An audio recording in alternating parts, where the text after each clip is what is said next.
Saudações, senhores, mais um módulo do treinamento de redes Windows da Senhor Computador. Meu nome é Carlos Barini e hoje nós vamos falar a respeito de DNS, ok? Bom, primeiro de tudo, DNS é um acrônimo de Domain Name Service, tá? Vocês também vão encontrar muito aí Domain Name System. Eu acredito que a ideia de service, né, de serviço, se encaixa muito melhor do que a ideia de sistema, tá? Mas vocês vão encontrar em literaturas diversas aí, Domain Name Service ou Domain Name System vai estar falando a respeito da mesma coisa, certo? Isso significa serviço de nome de domínio, né? Então, a gente vai entender o que é um nome de domínio, um serviço de nome de domínio, vai entender o que é um domínio. E quais os problemas que o servidor de DNS vai resolver? O principal problema é a dificuldade em decorar uma lista de IPs. Então, isso pensando em IPv4, até podia decorar aí uns 10, 15 IPs, né? Uma pessoa, um analista, um gerente de rede, né? Podia decorar aí uma lista de 20 IPs, 30 IPs, só que você não vai, por exemplo, saber, vou acessar a Folha de São Paulo, qual que é o IP da Folha de São Paulo para conseguir acessar o nome dela, qual o IP da, sei lá, da Samsung, eu tenho um celular da Samsung.com.br, da senhorcomputador.com.br, hoje ele está hospedado em um lugar, amanhã está hospedado em outro, né? Então a gente teria que decorar todos os IPs que a gente quer acessar. Então o DNS isso é um problema, né? O DNS vem resolver esse problema. Segundo, é mais fácil decorar e distribuir lista de nomes, né? Então realmente é mais fácil você ter aí uma lista de nomes de domínios do que você ter uma lista de IPs. Utilizando os nomes, os IPs podem ser trocados sem prejuízo, basta alterar o valor da rede de DNS. Então, por exemplo, eu decoro lá que www.senhorcomputador.com.br hoje está num servidor, amanhã a gente mudou o provedor, por exemplo, de serviço, né? A gente não está mais com o provedor X, foi o provedor Y. Esse IP vai mudar em algum momento, tá? E então eu não preciso ficar avisando todos os meus clientes que mudaram, que o meu IP mudou, então as pessoas vão parar de ter acesso ao meu sistema, ao meu site, ao que quer que seja, né? Então, se eles tiverem um nome, independente do IP que ele tiver, não vai parar o serviço, né? Basta eu ir no registro DNS, mudar a entrada www, trocar de um IP para outro, que vai estar resolvido o problema. E também outros serviços que interessam a AD são indicações de servidores que prestam para determinados serviços. Ou seja, fora o www, o FTP, o DNS é que indica quais servidores que prestam o serviço de autenticação, quais servidores que prestam o serviço de DNS. Então, autenticação é uma coisa, DNS é outra, né? Então aí eu posso perguntar ao DNS informações de serviços, IPs que prestam serviços, né? Então esses são os problemas. Por exemplo, qual o IP do servidor de e-mail de um determinado domínio, né? Então vamos ver aqui, por exemplo, qual é o problema disso. Olha só, se eu quiser, a gente tem, por exemplo, o UOL, né? Eu quero mandar um e-mail aqui para o UOL. Então como é que funciona isso, né? Via DNS. Tem o comando ns lookup, tá? A gente vai entender o que significa isso aqui. Eu quero consultar os registros MX da UOL. Então, uol.com.br. Isso aqui um servidor faz, um servidor de e-mail faz toda vez que ele precisa mandar um e-mail para o UOL, ele faz isso aqui, ó. Ele pergunta sobre os registros que indicam mailboxes, servidores de mailbox, ou seja, um servidor que eu preciso que me indiquem o servidor que presta serviço de e-mail, né? E aí vem, ó, o UOL, utilize o endereço mx.uol.com.br. Então, mx.uol.com.br 200 147 3615. Então esse cara aqui é o servidor de e-mail da UOL, tá? Quem me disse isso foi o DNS do UOL. Então, ou seja, além de resolver nomes, né, IPs de nomes, ele me indica o serviço. Quer ver? Vamos ver aqui, ó, do google.com, por exemplo. Quero mandar um e-mail para o Gmail, né? Gmail.com. Tá vendo? Eu tenho esses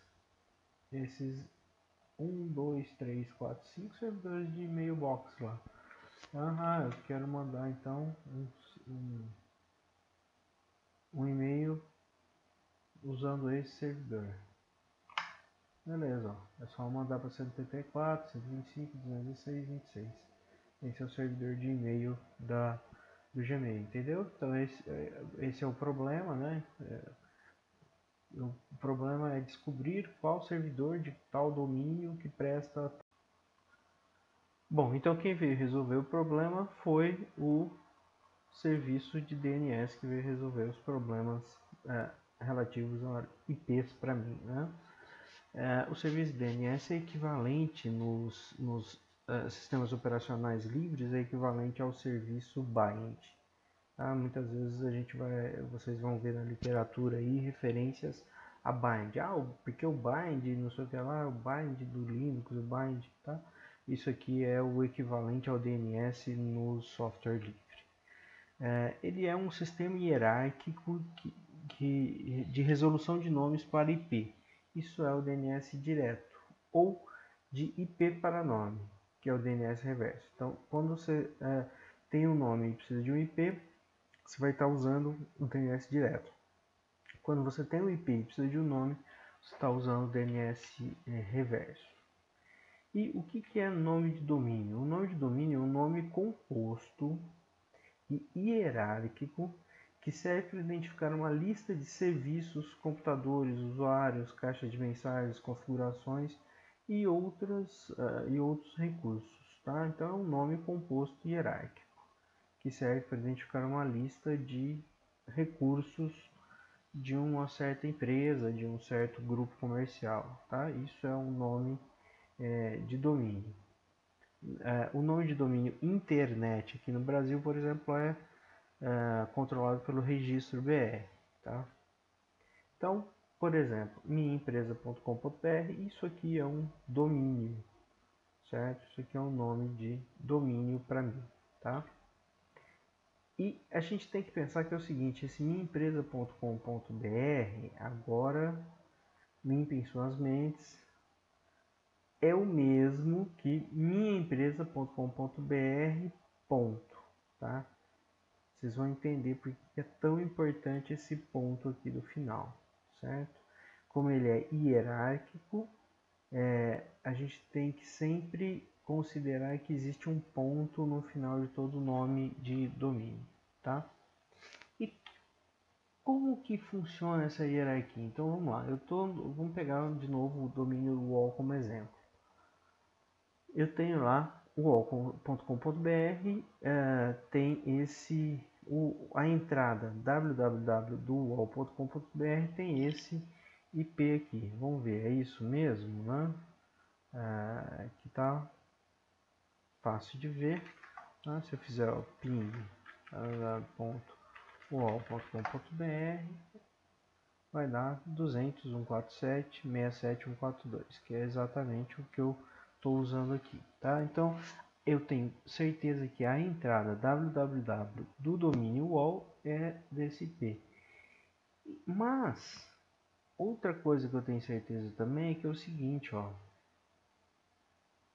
dentro do domínio .com.br eu tenho uma entrada UOL que aponta para esses IPs aqui. E aí dentro de BR eu tenho uma entrada do .com.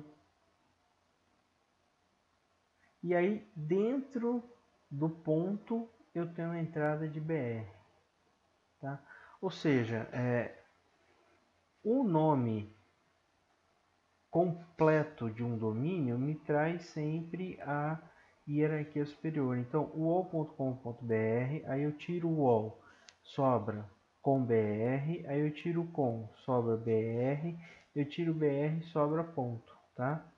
Então, isso é a hierarquia de servidores que me compõem um domínio. Significa o seguinte: se eu conhecer o registro ponto, eu conheço hierarquicamente, considerando todos os filhos possíveis, eu consigo conhecer todos os domínios do mundo, todos os domínios registrados nos servidores. Basta que eu saiba o que? Basta que eu saiba onde está o servidor ponto, que ele vai me indicar o BR. Aí, uma vez que eu sei o BR, ele vai me indicar o com BR. Uma vez que eu sei o com BR, ele vai me indicar o UOL com BR. Tá? Essa é a ideia da hierarquia de um domínio de DNS. Os servidores pontos, quem são? São 13 servidores da IANA. Tá? IANA é Internet Association Name. Então, é uma associação, um órgão que controla os nomes da internet. Tá? São 13 servidores root, ou seja, 13 servidores de ponta que respondem pelo ponto. Tá? E onde são esses servidores? Todo o sistema operacional já tem essa lista atualizada dentro dele. Então, um dos pontos da atualização, meu sistema operacional está desatualizado, né? Não, tenho lá o Windows XP e não atualizei ele, não atualizo mais, não atualizo nunca mais. Então, você pode estar rodando com essa lista desatualizada, tá? Muito provavelmente não, porque esses IPs, óbvio que vão ser provavelmente os últimos a mudar na internet, mas né, vai que uma dessas empresas aqui quebra, vai saber. Né? Então, no site da IANA, você tem lá a lista dos root servers, ou servidores raízes. Tá?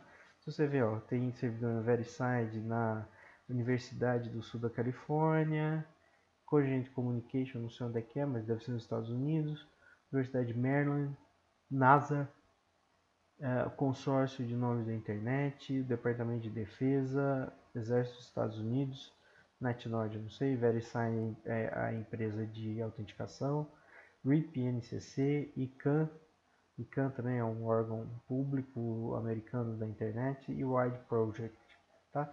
Esses são os 13 servidores que, se você conseguir acessar um desses caras, você vai ter acesso, você já vai passar a ter como conhecer qualquer domínio dentro da internet. Tá? Olha que legal, da minha época, né, a gente só tinha o IPv4 desses servidores, agora tá vendo? Você já tem o IPv4 e o IPv6 de cada um deles. Tá. Então vamos ver agora as entradas em um domínio, as entradas DNS em um domínio, tá?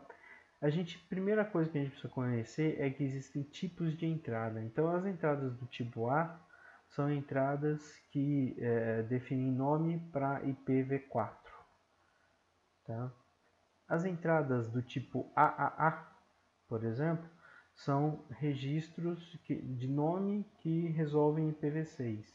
As entradas CNAME são nomes canônicos ou canonical names, é a mesma coisa que apelidos, a gente já vai entender isso. As entradas MX são entradas mailbox, né? Ou seja, é um registro que identifica que é um servidor de e-mail, é um serviço de e-mail. Tá? Tem as entradas TXT que trazem configurações, por exemplo, existe um serviço SPF de e-mail, por exemplo, que publica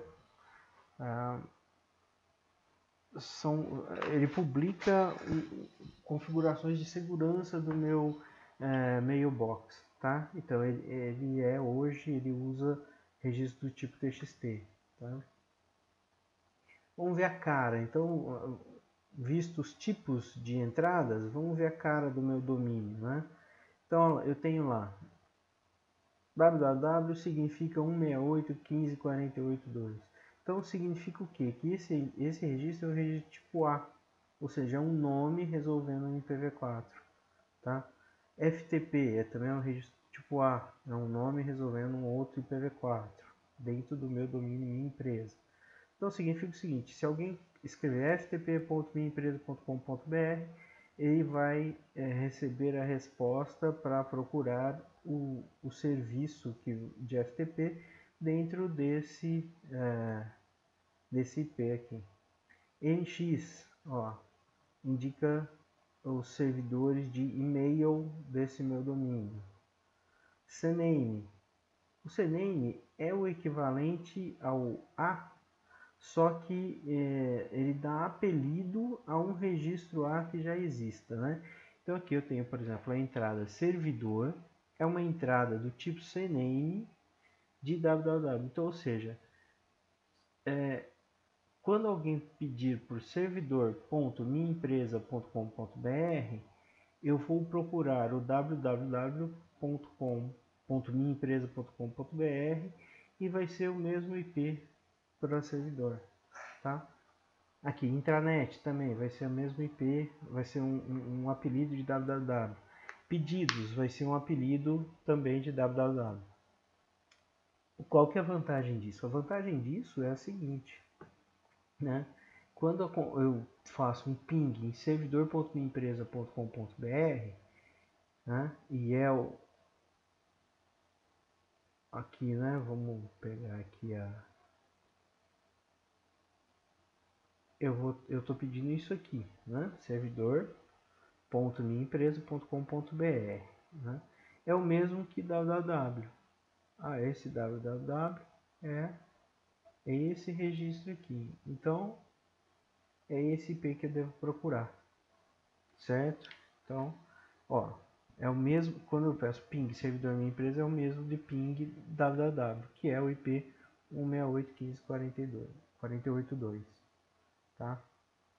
Então, toda vez que eu pingo servidor minha empresa com BR, o DNS está me dizendo que é o nome canônico de www, então eu passo então a procurar www e aí eu chego no IP, né? Quando o IP de uma entrada www for modificado, o IP de servidor, intranet pedidos também será modificado, ou seja, qual que é a vantagem de CNAME? Então, suponhamos que eu tenha aqui que alterar o IP do meu servidor mudou, né? Aí eu teria que alterar www, servidor, intranet e pedidos, né? Só que como servidor, intranet e pedidos são nomes canônicos de www, se eu mudar aqui de 2 para 1, automaticamente eu já alterei todas as entradas que são o CNAME dessa entrada aqui. Ok? Para isso, então, é que serve os registros do tipo CNAME. Ok? Bom, e como a resolução de nomes funciona, né? Então eu tenho um desenho aqui de uma rede, né? Eu tenho aqui o meu computador dentro da minha rede local, né? A minha rede local é a rede 10/8, né? Então meu desktop aqui tem 10.0.0.2/8, o gateway é o meu roteador wireless, que é o 254, e eu tenho configurado aqui como meu DNS o 8888, que todos nós conhecemos muito bem o 8888, é um dos DNS mais eficientes aí da internet, que é o DNS do Google, né? A gente já vai entender por que ele é um DNS tão eficiente assim, né?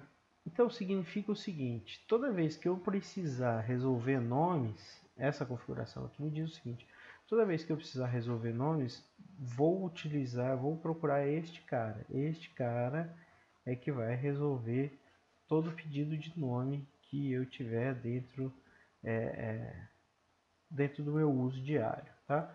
E aí então na internet, vamos lá, DNS do Google, eu tenho o DNS do UOL com BR, eu tenho os 13 servidores ponto, eu tenho os servidores BR, eu tenho os servidores com BR e eu tenho aqui é o website mesmo do UOL, tá? Então aqui eu tenho o servidor de DNS do UOL e aqui eu tenho o servidor que tem o site do UOL, tá?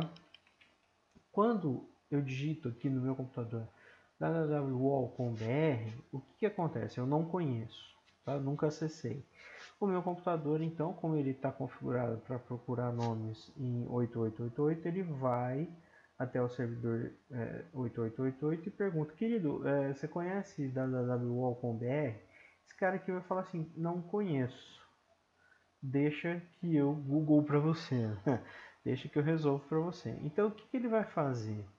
Ele vai começar aqui, ó, do ponto depois que tem do BR, tá? Então ele vai num servidor root e fala assim nesse servidor root: querido, eu preciso de www.uol.br. Você conhece? O cara vai falar: não, eu não conheço. O www.uol.br, eu não tenho essa entrada aqui, eu não sou autoritativo para esse cara, mas eu conheço o BR, tá? O BR tá lá no IP tal. Aí, então o que esse cara faz? Esse cara já passa, desce um nível, né? Vai lá nos servidores do Brasil, né? Por causa desse BR aqui. Aí ele pergunta: querido, conhece o UOL.br? Esse cara vai falar assim: cara, eu não conheço, mas eu conheço com BR, tá? Vai aqui nesse meu amigo que ele tá mais específico. Então aí já matou o com, já matou o BR. Aí ele vai aqui no com BR, que é lá no registro BR, né? Ele vai perguntar se conhece esse endereço. Esse cara vai falar assim: cara, eu sei quem é o autoritativo de UOL com BR. É esse cara aqui. Beleza, então aqui ele mata o UOL com BR. Chegou no DNS autoritativo UOL com BR. Aí ele pergunta: me dá o endereço, me dá o IPI de www com BR. Você sabe? Esse cara vai falar: sim, sei. Toma, é esse, é o endereço X, é o IP lá que a gente viu do www.uol.br. Beleza, então aí o que acontece? O DNS do Google passa a conhecer qual é essa entrada uol.br e aí ele responde ao meu equipamento, quando eu digitei lá www.uol.br a primeira vez, e aí eu consigo acesso ao website que eu queria. Aí que o website aparece na minha tela, tá? Mas vocês entenderam que eu precisei, aconteceram vários passos até que eu achasse o IP desse servidor aqui, tá? Até que eu, ops, só um minuto. Até que eu achasse os passos desse servidor aqui, né? Uma vez que eu achei o IP que indica esse servidor aqui, aí eu consigo acessá-lo diretamente, tá? E aí quando entra um segundo equipamento que também está configurado para esse servidor, né? Ele, vou escrever lá o Alcom.br, ele vai vir aqui. O que acontece? Esse cara já vai ter essa entrada porque há poucos instantes ele resolveu para o primeiro equipamento, né? Então ele mesmo responde para o meu segundo equipamento e o meu segundo equipamento entra em contato. Então, ou seja, aqui eu tenho uma resolução não autoritativa, tá? Vamos ver aqui do que eu estou falando, ó. Quando eu faço um ns lookup www.uol.com.br, ó, o que significa isso aqui, ó? Servidor Google Public 8888 significa o seguinte: olha, querido, quem está respondendo para mim é esse servidor 8888, ó, e não é uma resposta autoritativa. Isso aqui significa que essa resposta veio do servidor 8888, mas veio do cache dele, entendeu? Não é uma resposta autoritativa. Vamos pegar aqui, por exemplo, vamos ver um servidor seara.com.br, sei lá se existe, nslookup.ford.com, tá vendo? Então ele também conhece, ó. Eu tô tentando adivinhar aqui um domínio que o servidor do Google não conheça, tá? Vai ser muito difícil. Muito provavelmente ele tem em cache quase tudo da internet, tá? Por isso ele é tão grande, por isso ele é tão eficiente, por isso que a gente usa ele, tá? Então, ó, não é uma resposta totalitativa. Quando eu perguntei Ford.com veio o IP, tá vendo? Porque ele já resolveu para alguém há pouco tempo e esse registro ainda está vivo dentro dele. Então ele responde com o próprio cache dele, tá? Por isso que a gente acaba utilizando o 8888. Tá entendida a resolução de nomes? Então, quando a gente não tem um servidor de DNS dentro da nossa rede, ok? Essa é a forma que um nome é resolvido. Agora, vamos pensar que eu tenho um AD, tá?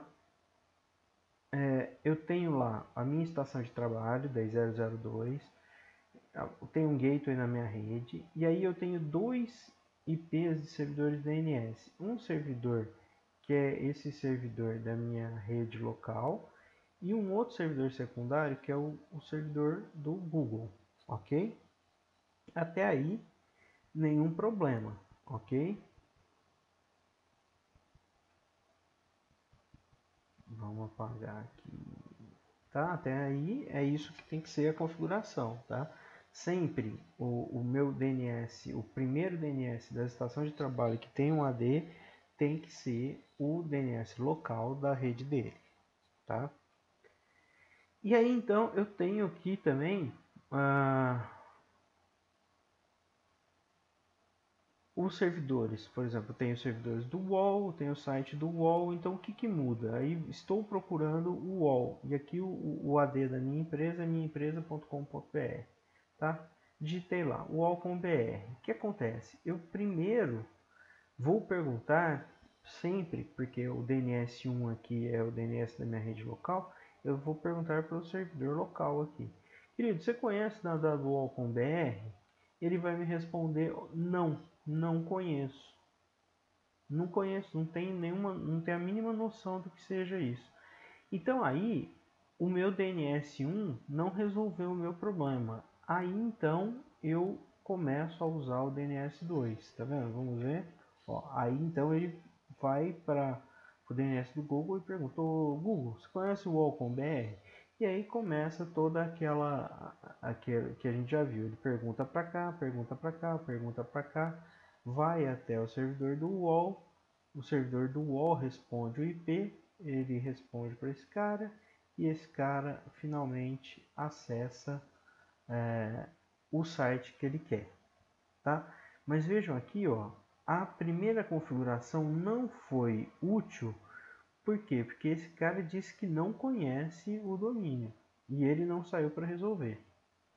Por isso, só por isso é que foi utilizada o segundo servidor DNS, tá? Agora, vamos para o problema, limpem suas mentes, e esse é o grande problema de DNS dentro de uma rede de Active Directory, tá? Então, o equipamento está na rede 10, eu conheço o gateway, e aí eu tenho dois DNS aqui, tá? Um DNS local e um DNS remoto. O site, esse cara aqui quer acessar o site da minha empresa. Ele é da minha empresa tal, e quer acessar o site da minha empresa que está que está hospedado na internet. Está lá no DreamHost, lá no Senhor Computador, está hospedado em algum lugar da internet. Tá?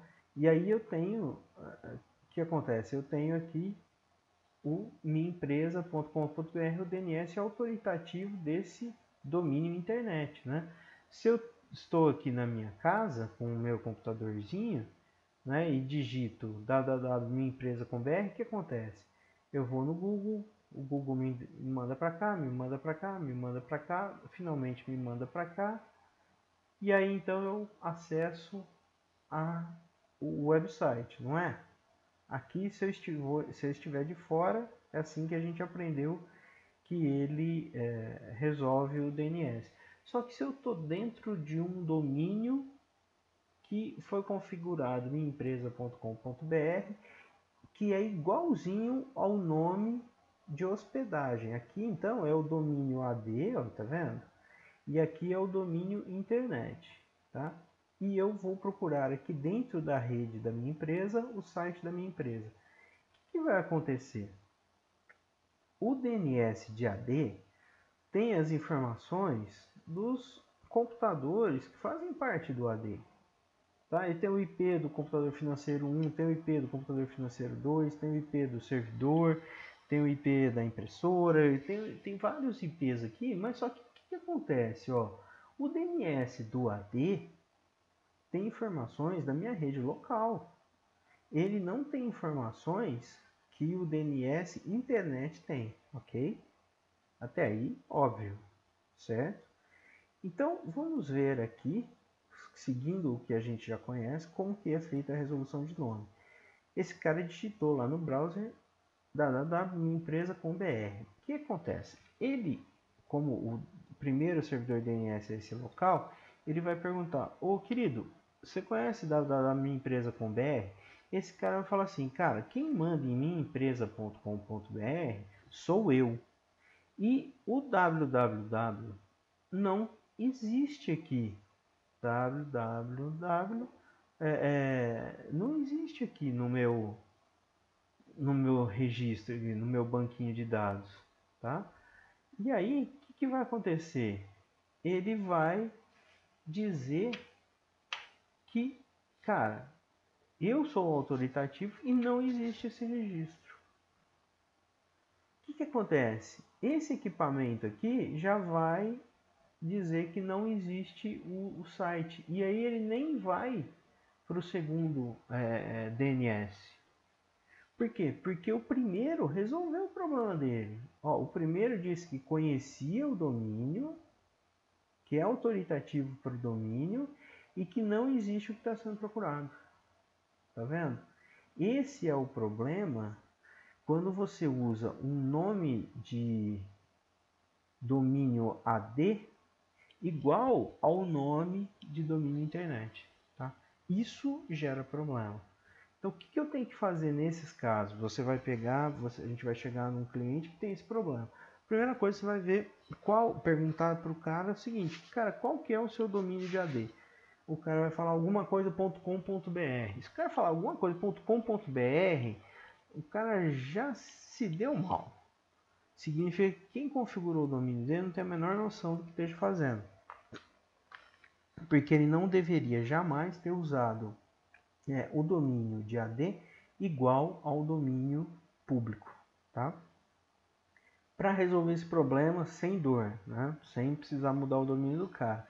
Infelizmente, eu tenho que pegar os registros, todos os registros do DNS público e trazer manualmente, redigitar aqui no meu servidor de DNS de AD. Aí, uma vez que todos os registros estão digitados aqui no meu servidor de DNS de AD, né, quando este cara perguntar por www.minhaempresa.com.br, aonde que ele vai? Ele vai no servidor local. Aí o servidor local vai falar: ah, eu conheço sim, tá aqui a informação. Beleza, aí então este cara, essa máquina interna, consegue acessar o website. Vocês entenderam o problema? Quando um gênio faz o domínio AD, o domínio interno, igual ao domínio público e não toma o cuidado de trazer os registros DNS públicos para dentro do DNS local, outras máquinas, todas as máquinas vão falar assim: ah, não, mas eu estou acessando o sistema, né? E todas as máquinas da empresa não vão conseguir acessar o site da empresa. Só porque esse gênio configurou o IP do AD, o domínio do AD igual ao domínio público, tá? Isso é muito, muito, muito comum e só quem conhece DNS sabe resolver isso de forma fácil.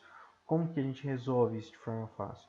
Trazendo os registros de DNS do DNS internet para dentro do DNS AD. tá? Essa é a forma fácil. Qual é a forma corretíssima? Seria você criar o minha empresa ponto local, por exemplo, tá? Isso aqui é o padrão que eu utilizo, tá? Todo domínio meu é alguma coisa ponto local, tá? Então a gente tem que procurar toda vez que for criar um AD colocar um domínio que não seja igual ao domínio público de um website, ok? Bom, e o que é servidor DNS primário e servidor DNS secundário? O servidor DNS primário é o equipamento que presta serviço de DNS, no qual as entradas de DNS podem ser alteradas, removidas ou inseridas. E um servidor secundário é o equipamento que presta serviço de DNS, ele sincroniza as entradas com o servidor primário, porém as entradas são somente leitura. Tá? Significa o seguinte, a ideia de primário seria o primeiro servidor, né? Quer dizer que o primeiro servidor e ele é primário, e aí o segundo servidor é secundário, né? Significa que as entradas vão do primário, a lista de registros aqui que eu tenho no primário, ela é copiada sempre para o secundário, tá? Só que no primário eu consigo trocar esses registros. Então, mudou o IP do site, mudou o IP do servidor de e-mail, né? Aonde eu vou? Eu vou aqui no servidor primário e atualizo essa entrada. Essa entrada é atualizada, é copiada para o servidor secundário e atualizada aqui. Mas eu não consigo, se esse cara cair, por exemplo, qual que é a vantagem? A vantagem é que se esse cara cai, o secundário continua prestando serviço de DNS, tá? Ou seja, o meu site continua ativo, porque se alguém perguntar onde é que está seu site, né, para o primário, e o primário está caído, ele vai ser direcionado ao secundário, e aí vai ter resposta. Só que enquanto o primário não subir de novo, eu não consigo alterar, fazer alterações, fazer manutenções dos meus registros, tá? Enquanto que se eu tiver dois primários, porra, o primário é primeiro e o segundo é secundário, né? Então, não, tá? Eu posso ter, por exemplo, dois servidores primários. E aí, então, as entradas aqui no primário 1 e as entradas no primário 2, elas são sincronizadas, né? O do 1 vai para o 2, o do 2 vai para o 1 e assim por diante. E em ambos os servidores eu consigo dar manutenção. Essa é a vantagem de eu ter um multiprimário. Tá? Eu posso ter um servidor, vários servidores primários. E aí de repente eu tenho lá dentro de um cliente, qual que é a vantagem de eu ter um servidor secundário? De repente eu tenho um parceiro de negócio que acessa muito o meu website ou que acessa serviços dos meus servidores, tá? Então aí lá dentro por exemplo, do site do cara, né, dentro do DNS do cara, eu posso fazer uma zona secundária do meu DNS, para que esse cara consiga acessar o meu site, por exemplo, mas que ele não consiga mexer, entendeu? Então, para isso é que existe um servidor DNS secundário, tá? Ele recebe a cópia de qualquer um dos servidores primários, mas ele é somente leitura. Os registros não podem ser alterados dentro desse servidor. Ok? Então, conceito de DNS primário e DNS secundário. E outro item importante quando a gente fala de DNS é o arquivo host. Lembra lá nos módulos anteriores a gente falou a respeito do servidor Wins, falou do serviço LM Hosts, né? Para resolução de nome NetBIOS, e o serviço DNS é para resolução de nomes FQDN, ou Full Qualified Domain Names, né? Os nomes totalmente qualificados. Nome que é www.minhaempresa.com.br. Isso é um Full Qualified Domain Name, né? E para resolver hosts, para resolver nomes FQDN, eu tenho o o registro hosts, tá? Aqui no Windows, dentro de Windows, System32, drivers, etc, você vai ter lá o arquivo hosts. Ele tem essa cara aqui, eu pintei aqui para vocês não publicar os meus servidores aqui, mas o que acontece? Esse servidor eu posso manualmente registrar informações aqui, então eu posso colocar, por exemplo, FTP, sei lá, tem um cliente principal, né? Eu posso colocar aqui o IP do FTP do cara e posso colocar aqui o FTP cliente X, né? E aí então, sempre que, em vez de eu decorar o IP do cara, eu uso o nome FTP cliente X, que o meu arquivo hosts vai resolver isso para mim, tá?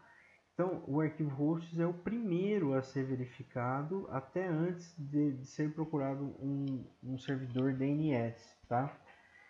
Qual que é a vantagem disso? É que a gente pode manualmente criar aqui dentro qualquer entrada que eu quiser, que essa entrada vai ser resolvida, né?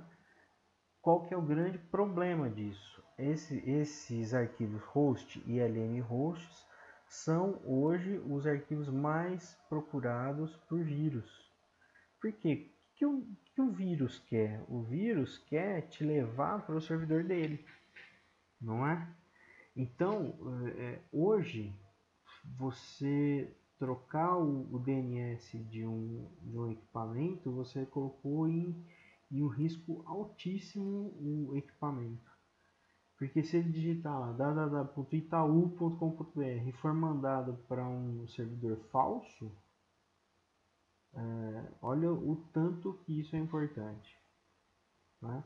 Hoje em dia, os principais servidores que os hackers querem, que os hackers visam invadir são os servidores de DNS, porque aí ele consegue desviar o acesso para os servidores deles, entendeu?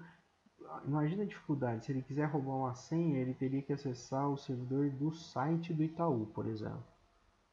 Tá? Ele teria que conseguir acessar o código fonte, modificar algo lá para que a senha fosse mandada para ele, né? Agora, se ele modifica o DNS da sua máquina, fazendo com que você falsamente seja enviado para um servidor que ele criou um website que tem a cara do Itaú, né? Aí você se enrolou, porque quando você colocar a senha lá, ele já vai ter sua senha, entendeu? Então essa é a importância e é aí que mora o perigo, tá?